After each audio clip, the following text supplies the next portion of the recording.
السلام عليكم ورحمة الله وبركاته. الحمد لله رب العالمين والصلاة والسلام على أشرف الأنبياء والمرسلين وعلى آله وأصحابه أجمعين. أما بعد فقد قال الله تعالى في القرآن الكريم والفرقان الحميد: أعوذ بالله من الشيطان الرجيم. بسم الله الرحمن الرحيم. ولا تقف ما ليس لك به علم إن السمع والبصر والفؤاد كل أولئك كان عنه مسؤولا. وقال نبينا محمد رسول الله صلى الله عليه وسلم: لو أن رجلا يطلع عليك بغير إذن فحذفته بحصاة ففقأت عينيه ما كان عليك من جناح. اللهم صل على سيدنا محمد وعلى آل سيدنا محمد وأنزله المقعد المقرب عندك يوم القيامة. எல்லாம் வல்ல அல்லாஹுவை போற்றி புகழ்ந்து, அல்லாஹுவின் இறை தூதர் இறுதி தூதர் எம்பெருமானார் முஹம்மது ஸல்லல்லாஹு அலைஹி வஸல்லம் அவர்கள் மீது சலாத்தையும் சலாமையும் கூறி, அன்னாரை பின்பற்றி வாழ்ந்த சத்திய சஹாபாக்கள், நல்லோர்கள், சுஹதாக்கள், சாலிஹீன்கள், குறிப்பாக இந்த ஜும்மாவின் அவைக்கு வருகை தந்திருக்கிற வர இருக்கிற எல்லா மக்களின் மீதும் எல்லாம் வல்ல அல்லாஹுவின் பேரருளும் பெருங்கருணையும் நிறைவாக வந்து சேரட்டுமாக என்ற துவாவோடு, வல்ல ரஹ்மான் அல்லாஹ் நம்முடைய பாவங்களை, தவறுகளை, பிழைகளை பொறுத்து அவனுடைய வற்றாத கருணையும் கரிசனத்தையும் நமக்கும் நம்முடைய பெற்றோர்களுக்கும் நம்முடைய சந்ததிகளுக்கும் குடும்பத்து மக்களுக்கும் அல்லாஹ் தந்தர புரிவானாக. நோயற்ற வாழ்வையும் குறைவற்ற செல்வத்தையும் மருத்துவமனையின் அனைத்து விதமான துன்ப துயரங்களையும் விட்டு நம்மையும் நம்முடைய சந்ததிகளையும் அல்லாஹ் காத்து ரட்சிப்பானாக. அல்லாஹுவின் திரு ஆலயமாம் காபா ஷரீஃபையும் அன்னலம் பெருமானார் ஸல்லல்லாஹு அலைஹி வஸல்லம் மன்னவர்களின் புனிதமான ரவுதா ஷரீஃபையும் புனிதத்திற்குரிய பைத்துல் முகத்தஸையும் ஹஜ்ஜி, உம்ரா, ஜியாரா குடும்பத்துடன் செய்வதற்கு நம் எல்லோருக்கும் அல்லாஹ் மீண்டும் மீண்டும் வாய்ப்பளிப்பானாக. உலகை விட்டு நம்முடைய மூச்சு அடங்கும் நேரம் லா இலாஹ இல்லல்லாஹ் முஹம்மது ரசூலுல்லாஹ் என்ற கலிமாவை சொல்லி நமக்கான சொர்க்கத்தின் இடத்தை இங்கிருந்தே பார்த்த வண்ணம் நம்முடைய ஆத்மா பிரிவதற்கு அல்லாஹ் தௌஃபீக் செய்வானாக.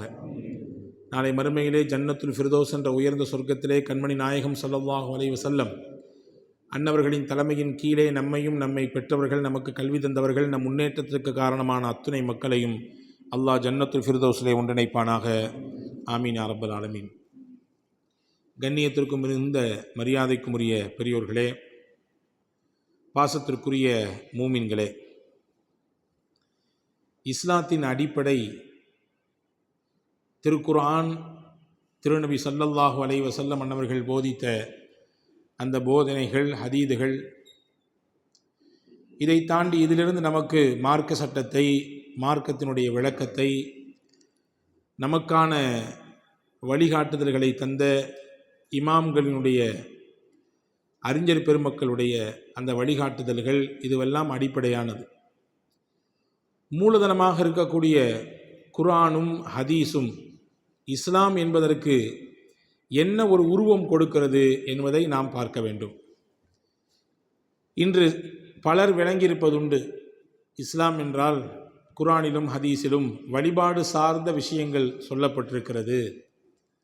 சட்டதிட்டங்கள், பெண்களுக்குரிய சட்டங்கள், ஆண்களுக்குரிய சட்டங்கள், தலாக்கினுடைய சட்டங்கள், சொத்துரிமை சார்ந்த சட்டங்கள், குழந்தை வளர்ப்பு சார்ந்த சட்டங்கள், இப்படி சட்டதிட்டங்களையும் வழிபாடு சார்ந்த விஷயங்களையும் சொல்லித்தருகிற நூலாக, பொன்மொழியாக நபிகளின் ஹதீதுகளையும் குர்ஆனையும் பார்ப்பவர்கள் இருக்கிறார்கள்.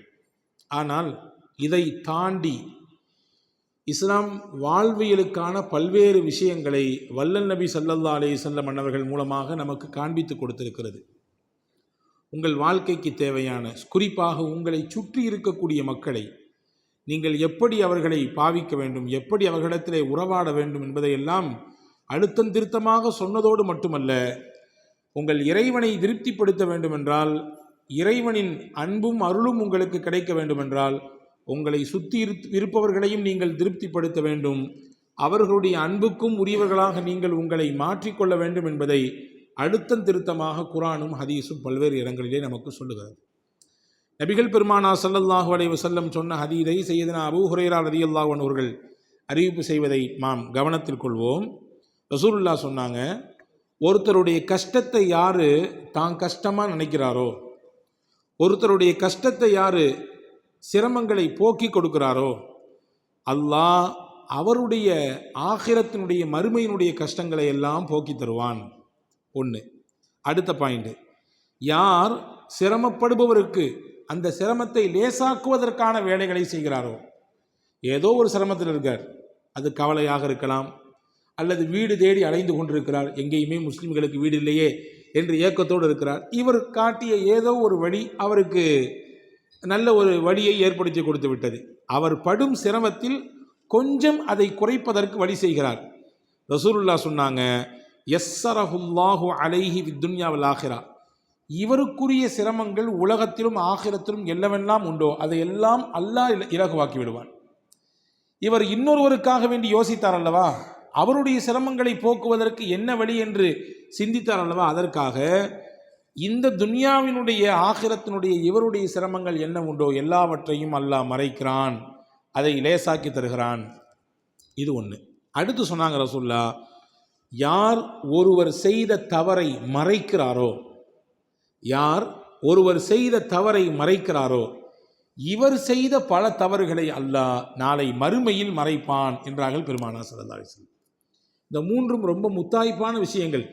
பெருமானார் சொன்ன பல்வேறு விஷயங்களிலே ரொம்பவும் கவனிக்கப்பட வேண்டிய இன்றைய காலத்திற்கு தேவையான விஷயங்கள் இது. இதிலே மூன்றாவதை பற்றி மட்டும்தான் நான் இன்றைக்கு பேசப் போகிறேன். ஒருவர் செய்கிற தவறை அல்லது ஒருவரிடத்திலே ஏற்பட்டுவிட்ட எதிர்பாராத ஒரு விஷயத்தை வைத்து நாம் அதை திரும்ப திரும்ப பேசி அல்லது தேவையில்லாமல் அது குறித்து உண்டான முழுமையான எந்த தகவலும் தெரியாமல் அதை பற்றியே குறை பேசி கொண்டிருப்பது என்பது இருக்கிறதே, இது மூமினுக்கு அழகல்ல என்பதாக மார்க்கம் சொல்லுகிறது. இன்றைய கால உலகில் சமூக வலைதளங்கள் நிறைந்திருக்கக்கூடிய உலகத்தில் எந்த பாகத்தில் எது நடந்தாலும் அடுத்த நிமிடம் நமக்கு தெரிகிற அளவுக்கு உண்டான ஒரு வளர்ச்சி இடத்திலே நாம் இருக்கிறோம். ஆனால் பெரும்பாலும் இந்த மாதிரியான சமூக வலைதளங்களில் புதிய விஷயங்களை தெரிந்து கொள்வது அல்லது நம்முடைய அறிவை இன்னும் பெருக்கிக் கொள்வதற்கான வழி என்ன, நம்முடைய முதலீடுகளை எப்படி இன்னும் பல இடங்களுக்கு கொண்டு போய் சேர்க்கலாம் என்கின்ற பார்வையை தாண்டி ஒருவரின் குறையை பற்றி பேசி கழுவி குடிக்கிற இடங்களாக இது மாறி இருக்கிறது. ஒருவரின் வாழ்க்கை நடந்துவிட்ட ஏதோ ஒரு விஷயம் அல்லது அவர் பங்கெடுத்த ஏதோ ஒரு களம், அதை பற்றி அவதூறாக இல்லாததும் பொல்லாதையும் சேர்த்து இணைத்து அவரை இட்டுக்கட்டி பேசக்கூடிய சூழல் இன்னைக்கு சமூக வலைதளங்களிலே அதிகம் நடந்து கொண்டிருக்கிறது என்பதை நாம் இங்கே கவனப்படுத்த வேண்டும். இந்த இடத்தில் இதற்கு பொருத்தமான ஒரு ஹதீதை மட்டும் நான் ஞாபகப்படுத்தி செய்திக்குள்ளே போகிறேன். முஸ்னத் அஹமதிலே இந்த ஹதீஸ் வருகிறது, அபூதாவுதிலே இந்த ஹதீஸ் இடம்பெற்றிருக்கிறது, முஸ்னத் இப்னு ஹிப்பானிலே இந்த ஹதீஸ் இடம்பெற்றிருக்கிறது. சையதுனா அபூ பரஸத்துல் அஸ்லமி ரலியல்லாஹு தஆலா அவர்கள் சொல்கிறார்கள், பாருங்கள், ரசூலுல்லாஹி ஸல்லல்லாஹு அலைஹி வஸல்லம் ஒரு நாள் சொன்னாங்க, யா மாஷர மன் ஆமன பிலிசானிஹி வலம் யதுகுலில் ஈமானு கல்பஹு, வெறும் நாவால் மட்டும் நம்பிக்கை கொண்டவர்களே, உள்ளங்களில் ஈமான் பரிபூரணமாக நுழையாதவர்களே. ரசூலுல்லாஹ்வின் அழைப்பே இப்படி இருக்கிறது. வெறும் நாவால் மட்டும் நம்பிக்கை கொண்டிருக்கிறோம் என்று சொல்லி இருக்கக்கூடியவர்களே, உள்ளங்களில் இறை நம்பிக்கை முழுமையாக இறங்க பெறாதவர்களே, உங்களை நான் அழைக்கிறேன். சொன்னாங்க ரசூலுல்லாஹ், லா தக்தாபு வல் முஸ்லிமீன், நீங்கள் தேவையில்லாததை பேசி தெரியாதீர்கள். ஒருவருடைய குறையை நீங்கள் ஊருக்கு உலகத்திற்கு நீங்கள் வெளிப்படுத்த வேண்டும் என்று நினைத்து அதையே பேசி தெரிந்து கொண்டிருக்காதீர்கள். வலா தத்தபிஉ அவுராத்தஹும், ஒரு மனிதர் செய்யக்கூடிய தவறை குறையை அதையே அதற்கு பின்னாலேயே நீங்கள் தோண்டி துருவி ஆராய வேண்டும் என்ற எண்ணத்திலே போகாதீர்கள்.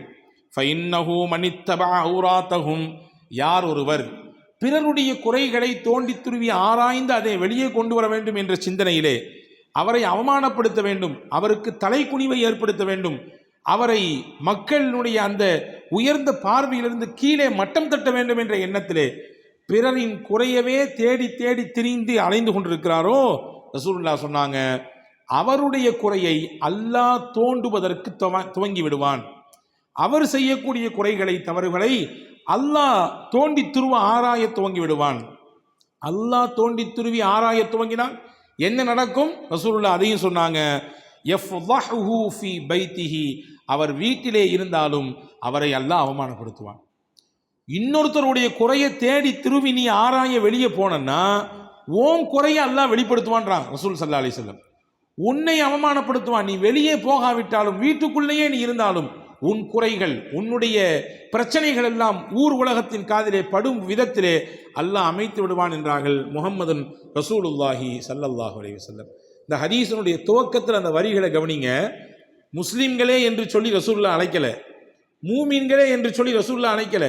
வெறுமின்ன நாவால் நம்பிக்கை கொண்டு உள்ளத்திலே ஈமான் முழுமையாக புகாதவர்களே, முழுமையான ஈமானுடைய வட்டத்திற்குள்ளே வராதவர்களே என்று சொல்லி அழைக்கும் பொழுதே நம்மால் புரிந்து கொள்ள முடிகிறது.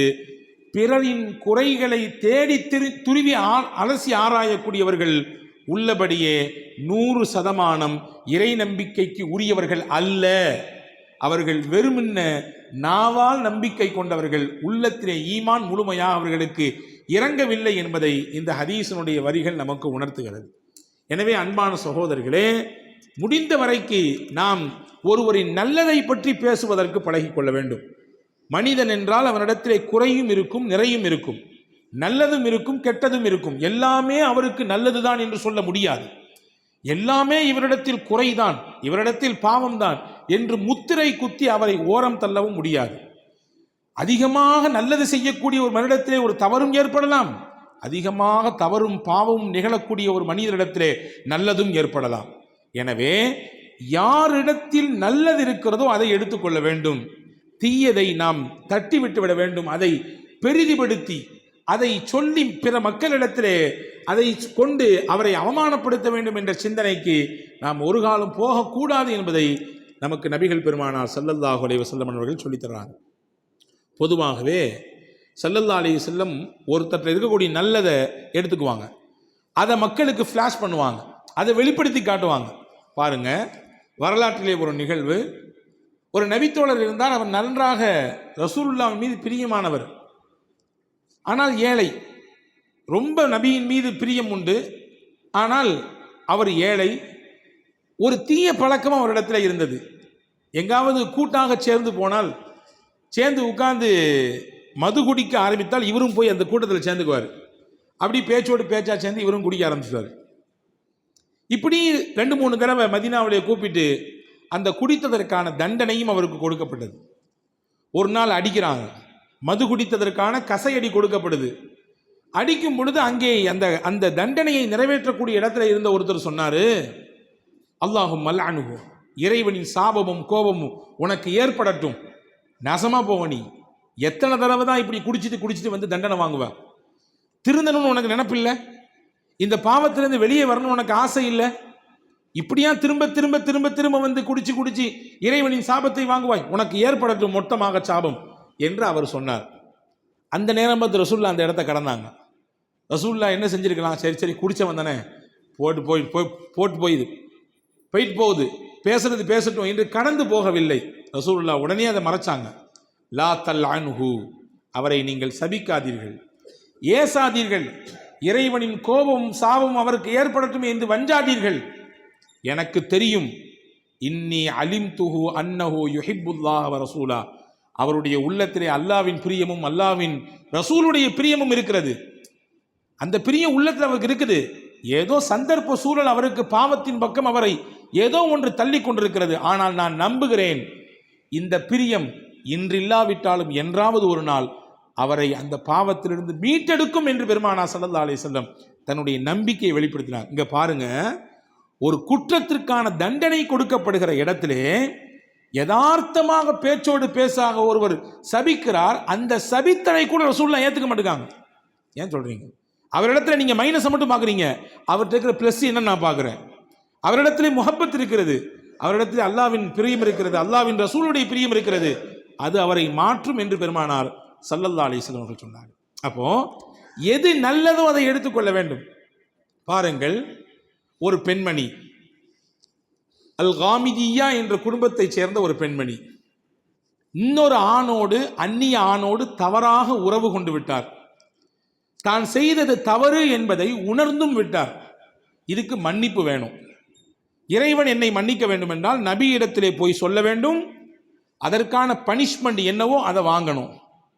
இந்த அம்மா நேராக போனாங்க, ரசூலுல்லாஹ் நபி சொன்னாங்க, இந்த மாதிரி இந்த ஆளோட நான் இணைஞ்சி தப்பு பண்ணிட்டேன், செய்யக்கூடாத காரியத்தை செஞ்சுட்டேன், எனக்கு தௌபா வேணும், மன்னிப்பு வேணும், இதுக்கு என்ன பனிஷ்மெண்ட்டோ தண்டனை எனக்கு கொடுங்கன்னு கேட்டாங்க. ரசூலுல்லாஹ் முகத்தை திருப்பிக்கிட்டாங்க. அந்த அம்மா சொன்னாங்க, முகத்தெல்லாம் திருப்பாதீங்க, உண்மையிலேயே நான் பனிஷ்மெண்ட் எனக்கு வேணும். ஏன்னா அந்த இணைப்பின் வெளிப்பாடாக இப்போ என் வயிற்றுல ஒரு கரு வளர்ந்துக்கிட்டு இருக்குன்றாங்க. ரசூலுல்லாஹ் சொன்னாங்க, போயிட்டு வாங்க, கருவெல்லாம் பிள்ளை பிறந்த உடனே வாங்கினாங்க.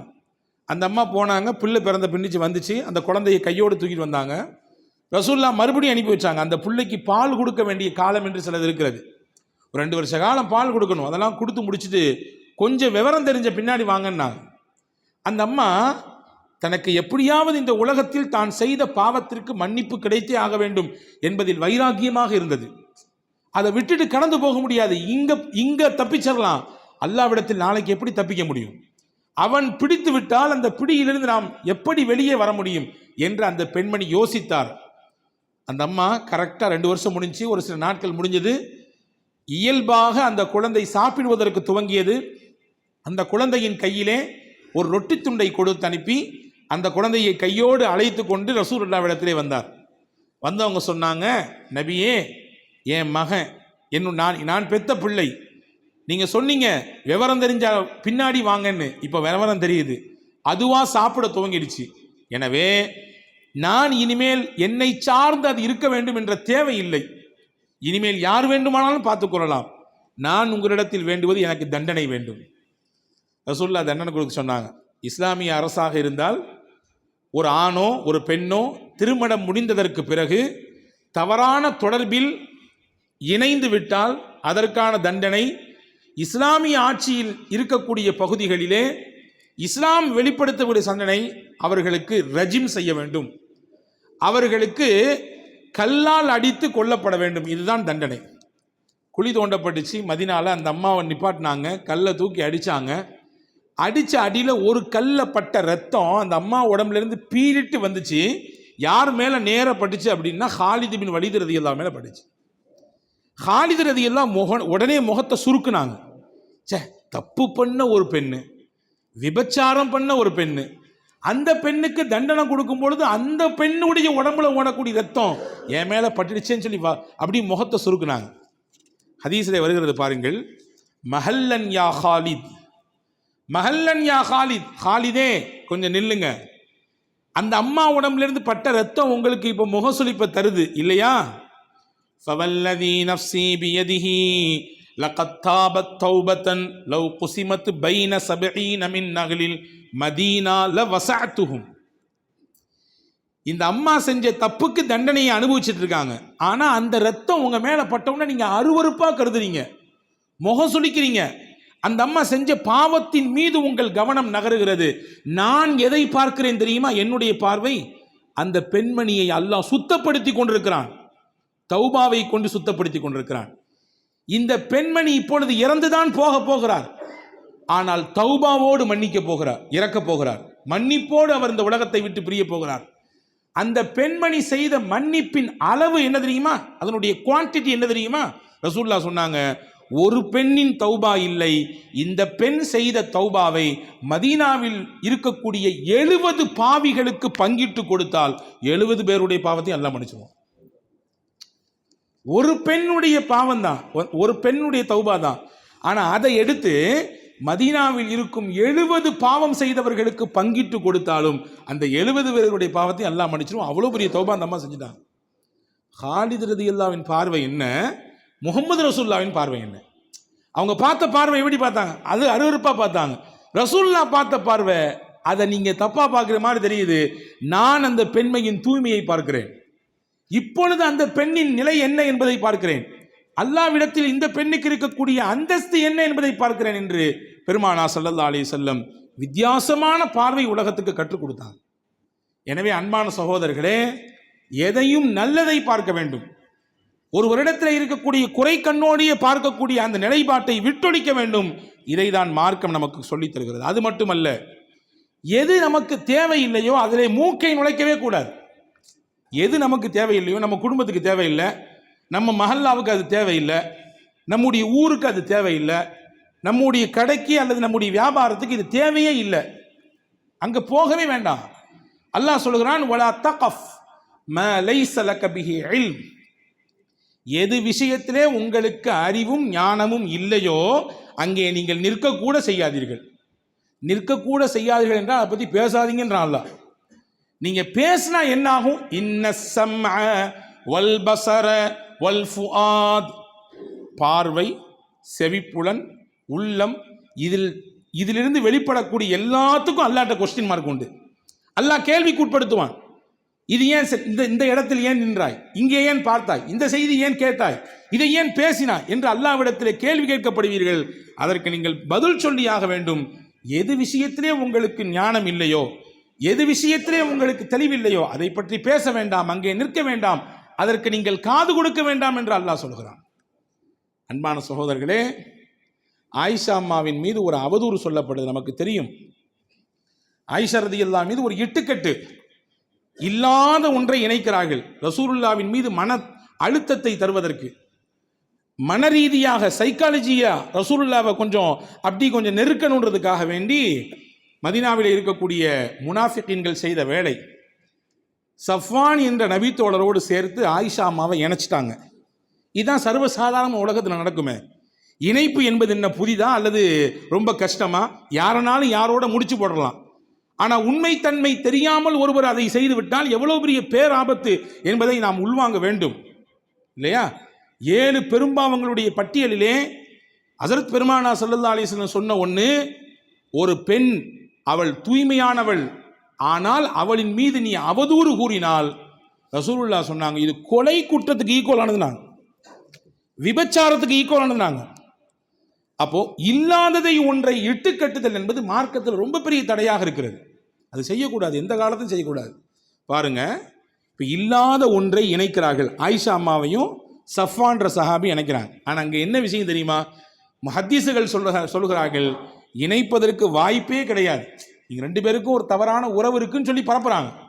ஏன்னா இணைக்கப்பட்ட இந்த சஹாபி, இந்த சஃப்வான் இருக்கிறாரே, இவர் பெண் நாற்றமே அவருக்கு ஆகாது, பெண் வாசனமே அவருக்கு பிடிக்காது. அப்படின்னா என்ன? நாம் நம்முடைய பாஷையில் சொல்வதானால் ஒரு ஆண்மை திறனற்றவர், அவருக்கு அந்த தேவையே இல்லை, அந்த ஆசையும் வராது, அந்த ஈர்ப்பும் வராது, அந்த உணர்ச்சியும் அவருக்கு உடலிலே வெளிப்படாது. அப்படி உலகத்தில் சிலர் இருக்கத்தான் செய்கிறார்கள்.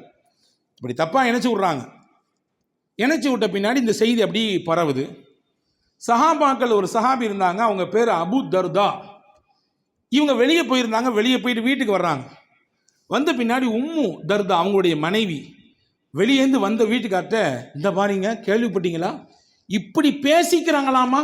அது உண்மைன்னு அந்த அம்மா நம்பலை, வந்த கணவனும் நம்ப போறதில்லை. 100% அந்த ஆயிஷா அம்மாவின் தூய்மையின் மீது நம்பிக்கையானவர்கள். ஆனாலும் இப்படி ஊர்ல பேசிக்கிறாங்களாமா ஆயிஷா அம்மாவை பற்றி அப்படின்னு ஒரு செய்தியை சொன்ன உடனே, ஆமாம் ஆமாம் நானும் கேட்டேன், வர்ற வழியிலலாம் பேசிக்கிறாங்க அப்படின்னு யதார்த்தமான ஒரு ஆணாக இந்த செய்தியை அபு தர்தா உள்வாங்கவில்லை. என்னதேமா சொன்னாங்க? உம்மு தர்தா, இதே ஒரு செய்தி உன்னை இணைத்து ஊர் பேசினால் அதை நீ எப்படி பார்ப்பா என்று கேட்டாங்க. உம்மு தர்தா சொன்னா, அல்லாஹ், அதை நான் எப்படி ஏற்றுக்குவேன்? என்னை பற்றி என் மீது எப்படி அப்படி ஒரு குற்றத்தை சுமத்த முடியும்? நான் எவ்வளவு தூய்மையானவள், எவ்வளவு உண்மையானவர். அபு தர்தாவின் மனைவி உம்மு தர்தாவே அதை ஏற்றுக்கொள்ள மாட்டார் என்றால் முஹம்மது ரசூலுல்லாவின் மனைவி எப்படி அப்படியான ஒரு கரைக்கு வருவார்கள்? கரைக்கு வருகிறார்கள், வரவில்லை, யாரோ பேசிக் கொண்டிருக்கிறார்கள் என்ற செய்தியை நீ பேசலாமா? நீ என்ற அதை என்னிடத்துல கொண்டு வரலாமா? அது எவ்வளவு பெரிய தவறு என்பதை சையதுனா அபு தர்தா ரலியல்லாஹு உணர்த்தினார்கள். ரசூல் ஸல்லல்லாஹு அலைஹி வஸல்லம் துணைவியார்கள் ஒரு அம்மா இருந்தாங்க, ஸைனப் பின்த் ஜஹ்ஷ் ரலியல்லாஹு தஆலா அன்ஹா. ரசூலுல்லாஹ்வுடைய துணைவியார்கள் 2 டீமாக இருந்தாங்க, எதிரும் புதிரும் கிடையாது, ஆனால் 2 டீம். ஆயிஷா அம்மா தலைமையில் சில மனைவிமார்கள், இன்னொன்று ஸைனப் ரலியல்லாஹு தஆலா அன்ஹா அவங்க தலைமையில் சில மனைவிமார்கள். இது ஒரு டீம், அது ஒரு டீம். இப்போ ஒரு டீமினுடைய தலைவராக இருக்கக்கூடிய ஆயிஷா அம்மாவை பற்றி ஒரு பிரச்சனை ஓடுது. இவங்களை பற்றி இந்த செய்தி கேட்கறதுக்கு யார் வரா? முகமது நபி வராங்க. யார்கிட்ட வராங்க? ஸைனப் அம்மாட்ட வராங்க. ஆப்போசிட் டீமில் இருக்கக்கூடிய லீடர் வந்து கேட்குறாங்க. என்ன இந்த மாதிரி பேசிக்கிறாங்களே ஆயிஷா அம்மாவை பற்றி, நீங்கள் என்ன நினைக்கிறீங்க அவங்களுடைய நடத்தையை பற்றி? இது சந்தேக பேச்சு அல்ல, கேள்வி அல்ல. இவங்க உள்ளத்தில் என்ன இருக்குன்றதை ரசூலுல்லாஹ் எதிர்பார்க்குறாங்க. இந்த வார்த்தையை கேட்டது தான் தாமதம். உடனே சொன்னாங்க ஸைனப் ரலியல்லாஹு தஆலா, இஹ்மி சம்இ வ பஸரி யா ரசூலல்லாஹ், என்னுடைய பார்வையும் என்னுடைய செவிப்புலனும் கேட்காமல் செயலிழந்து போகட்டும். ஆயிஷா அம்மாவை பற்றி நான் பேசினோம்னா என் காதும் என் வாயும் என் நாக்கும் என் பார்வையும் வம்பா போயிடணும், வீணா போயிடணும். அந்த அளவிற்கு அவர்கள் தூய்மையானவர்கள், பரிசுத்தமானவர்கள். அவர்களை பற்றி ஒரு விரலை கூட நீட்டி பேச முடியாது. அவ்வளவு தூய்மைக்கு சொந்தக்கார பெண்ணை பற்றி நான் என்ன சொல்லுவது என்றார்கள் சையதத்துனா ஸைனப் ரலியல்லாஹு தஆலா. அப்போ எதிர நமக்கு தொடர்பில்லையோ அதை பேசவே கூடாது என்று மார்க்கம் சொல்கிறது. எனவேதான் அல்லாஹ் அந்த நிகழ்ச்சியெல்லாம் சொல்லும் பொழுது ஒரு வசனத்திலே சொன்னான், மா யகூனு லனா அன் நதகல்லம பிஹாதா, நமக்கு என்ன இருக்கிறது இதை பற்றி பேசுவதற்கு? சுபஹானக ஹாதா புஹ்தானுன் அதீம், அல்லாஹ் பரிசுத்தமானவன், இது பகிரங்கமான இட்டுக்கட்டை தவிர வேறு இல்லை என்றல்லவா சொல்லியிருக்க வேண்டும். ஆனால் சில பேர் இதிலே சம்பந்தப்பட்டாங்களே, சில முஸ்லிம்களே சஹாபாக்களே இதிலே சம்பந்தப்பட்டு விட்டார்களே என்று அல்லாஹ் வருத்தத்தோடு இந்த வார்த்தையை குர்ஆனிலே பதிவு செய்கிறான். இப்போ என்ன சொல்ல வர்றோம் அப்படின்னா, எதிலே நமக்கு தேவையில்லையோ அதிலே மூக்கை நுழைப்பது என்பது நமக்கு ஆகுமானது அல்ல என்பதை வரலாறு நமக்கு சொல்லித் தருகிறது. ரசூலுல்லாஹ்வே விரும்பல, அதை தான் விஷயத்தில் வெளியேந்து ஒரு நபர் வருவதை ரசூலுல்லாஹ்வே விரும்பவில்லை. ஏனென்றால் ஷைத்தான் இரத்த நாளங்களிலெல்லாம் ஓடுகிறான். எங்கிட்டாவது ஒரு செய்தியை தூவி போட்டு போயிடுவான். ஹதீஸிலே வருகிறது அல்லவா, ரசூலுல்லாஹ் ரமதானுடைய பிந்திய பத்திலே பள்ளிவாசலிலே ஏத்திகாஃப் இருக்கிறாங்க. ரசூலுல்லாஹ்வை பார்க்கறதுக்காண்டி ஹஜ்ரத் ஹஃப்ஸா அம்மா வர்றாங்க. ரசூல் ஸல்லல்லாஹு அலைஹி வஸல்லம் மனைவிமார்களில் ஒருவர். வந்தவங்க பார்த்தாங்க, கொஞ்ச நேரம் பேசிட்டு இருந்தாங்க. அவங்கள கொண்டு பள்ளிவாசல் வரையும் வழி அனுப்பிட்டு வரலான்னு சொல்லி ரசூலுல்லாஹ் கூடையே நடந்து போனாங்க. பக்கத்தில் ரோட்டில் 2 சஹாபாக்கள் அன்சாரி தோழர்கள் அங்கே நடந்து போகிறதை பார்த்த பெருமானார் உடனே அந்த 2 அன்சாரி சஹாபாக்களையும் கூட்டாங்க. அலாரி சிலிக்குமா, தோழர்களே கொஞ்சம் நில்லுங்க, இன்னஹா சஃபியா பின்து ஹுயை, இது வேற யாரும் இல்லை என் மனைவி சஃபியா தான் நாங்கள், இது வேற யாரும் இல்லை என் மனைவி சஃபியா தான் நாங்கள். உடனே அந்த 2 சஹாபாக்கள் சொன்னாங்க, சுப்ஹானல்லாஹ் யா ரசூலல்லாஹ், உங்கள் மேலே அப்படி ஒரு தப்பான அபிப்பிராயம் எங்களுக்கு வருமா? அப்படி நாங்கள் சிந்திப்போமா? அந்நிய பெண்ணு தான் நீங்கள் பேசிகிட்டு இருக்கீங்கன்ற உணர்வு எங்களுக்கு வருமா? அந்த எண்ணமாவது எங்களுக்கு தோன்றுமா?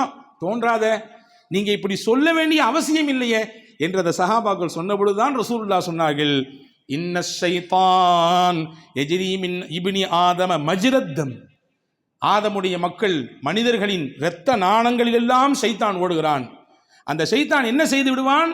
தவறான சிந்தனையை உங்களுக்கு ஏற்படுத்தி விடுவான். அதனால பேச துவங்கிறீங்க, நீங்க பேசவே கூடாது, கட் பண்ணணும். ஃபஇன்னி ஹஷீது ஐ யக்தஃப ஃபீ குலூபிக்குமா, உங்கள் உள்ளத்தில் ஏதாவது ஒரு தப்பான சிந்தனையை ஒரு குற்றச்சாட்டை தூக்கி போட்டுருவான். அதை நினைப்பீங்க, பேசுவீங்க, அந்த பேச்சை அப்படியே உருமாறி வேற எங்கேயாவது போய் விட்டுரும். எனவே வேண்டாம், அந்த சிந்தனையே வேண்டாம், அதற்கு வழிவகையே வேண்டாம். எனவே தான் நான் தெளிவுபடுத்தி விட்டேன் என்று பூமான் நபி ஸல்லல்லாஹு அலைஹி வஸல்லம் சொன்னார். எனவே அன்புக்குரிய சகோதரர்களே, தேவையற்ற விமர்சனங்களை கொண்டு வைத்து தேவையில்லாத ஒருவருடைய அந்த அந்த அந்த பிம்பத்தை உடைக்கக்கூடிய வேலையை ஒரு காலம் எந்த கட்டத்திலும் நாம் செய்துவிடக்கூடாது. அந்த வேலையை முஸ்லிமுக்கு எதிராகவும் செய்யக்கூடாது, முஸ்லீம் அல்லாத இதர சமுதாயத்தை சேர்ந்தவருக்கு இதுதான் வாய்ப்பு, சந்தர்ப்பம், வச்சுட்டாரு, மாட்டிக்கிட்டாரு, மொத்தமாக இவரை கழுவி ஊற்றிவிட வேண்டியதுதான் என்கின்ற போக்கிலே இன்றைய கால சூழலிலே சமூக வலைதளங்கள் போய் கொண்டிருக்கிறது இல்லையா? தாமஸ் ஆல்வா எடிசனை பற்றி சமீபத்தில் நான் ஒரு விஷயத்தை படித்தேன். அவர் பிறக்கும் பொழுதே காது சரியாக கேட்காது, காது அரைகுறையாக தான் கேட்கும். ஆனால் அவர் பெரிய விஞ்ஞானி, கண்டுபிடிப்பாளர். இன்னைக்கு வெளிச்சத்தில் நம்ம உட்கார்ந்துருக்கோன்னா முக்கியமான காரணம் அவர் இல்லையா? அப்போ சரியாக கேட்க மாட்டேங்கிட்ட, கூர்ந்து கேட்டால் தான் ஒரு விஷயத்தை புரிஞ்சிக்க முடியுதுன்னு சொல்லி நண்பர்கள் எல்லாம் அவரை மருத்துவர்கிட்ட கூட்டிகிட்டு போனாங்க. கூட்டிகிட்டு போய் ட்ரீட்மெண்ட் பண்ணாங்க. 1 வாரம் ட்ரீட்மெண்ட் போச்சு. அந்த 1 வாரத்தில் கொஞ்சம் அந்த காதினுடைய அந்த கேட்கும் திறன் கொஞ்சம் இம்ப்ரூவ் ஆகுது, கொஞ்சம் மாற்றம் கிடைக்குது. 1 வாரத்துக்கு பின்னாடி மறுபடியும் செக்கப் போன தாமஸ் ஆல்வா எடிசன் சொன்னார் மருத்துவர்கிட்ட, எனக்கு வேண்டாம் அப்படின்னாரு, இந்த ட்ரீட்மெண்ட்டே வேண்டாம்னாரு. ஏங்க, நீங்கள் பெரிய சயின்டிஸ்ட், உங்களால் உலகத்துக்கு அவ்வளோ பெரிய நன்மை கிடைக்க இருக்குது, இன்னும் கண்டுபிடிப்புகள் நிறைய வரணும், காது நல்லா கேட்டால் தான் நல்லது, உறுப்பில் முக்கியமானதாச்சே காது. அவர் சொன்னாராம், இந்த ஒரு வாரத்தில் நான் கொஞ்சம் இம்ப்ரூவ் இருக்கிறத பார்க்குறேன், ஆனால் அந்த ஒரு வாரத்தில் நான் கேட்ட 99% பேச்சுகள் எல்லாமே அடுத்தவரை பற்றி பேசுகிற பேச்சுகள் தான். அவன் சரியில்லை, இவன் சரியில்லை, இவன் அந்த பொண்ணோடு போயிட்டானாமா, அந்த பொண்ணுக்கு அங்கே உள்ள வீட்டோட சம்பந்தம், இப்படி பேச்சு. இந்த பேச்சு கேட்கறதுக்கு நான் கேட்காம இருக்கிறது நல்லது. எனக்கு ஏதாவது அறிவியல் சார்ந்து, என்னுடைய தொழில்நுட்பம் சார்ந்து, என்னுடைய கண்டுபிடிப்புகள் சார்ந்து தேவைப்பட்டால் நான் கூர்ந்து ஆழ்ந்து கேட்டுக்கொள்கிறேன். எனக்கு இது போதும், தேவையில்லாததை கேட்பதற்கு நான் விரியப்படவில்லை என்று அந்த விஞ்ஞானி தாமஸ் ஆல்வா எடிசன் சொன்னதாக ஒரு செய்தியை படித்தோம். அன்பு சகோதரர்களே, குறை கண்ணாடியை கலற்றி வைக்கிற பொழுது நம்முடைய குறை என்ன என்பதை நமக்கு தெரிய செய்வான் அல்லாஹ்.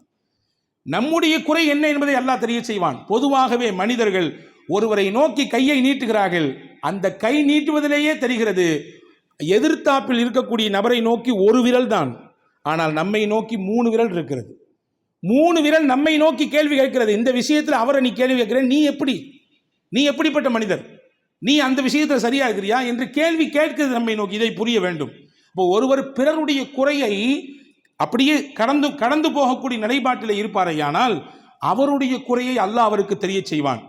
வச்சுக்குங்க, அடுத்தவருடைய குறை மட்டும்தானே இவருக்கு கண்ணுக்கு தெரியுதுன்னா, மௌத்தா போற வரையும் இவரு குறை என்ன நமக்கு தெரியாது.